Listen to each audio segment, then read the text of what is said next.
اے پیغمبر، میری طرف سے لوگوں کو کہہ دو کہ اے میرے بندو،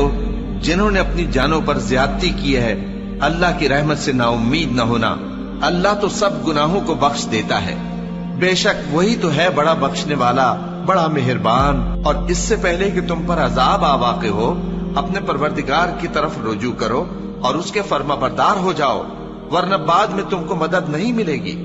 اور اس سے پہلے کہ تم پر ناگہاں عذاب آ جائے اور تم کو خبر بھی نہ ہو، اس نہایت اچھی کتاب کی جو تمہارے پروردگار کی طرف سے تمہاری جانب نازل ہوئی ہے پیروی کرو۔ ایسا نہ ہو کہ اس وقت کوئی شخص کہنے لگے کہ ہائے اس کوتاہی پر افسوس ہے جو میں نے اللہ کا حق ماننے میں کی، اور میں تو ہنسی ہی کرتا رہا، یا یہ کہنے لگے کہ اگر اللہ مجھ کو ہدایت دیتا تو میں بھی پرہیزگاروں میں ہوتا،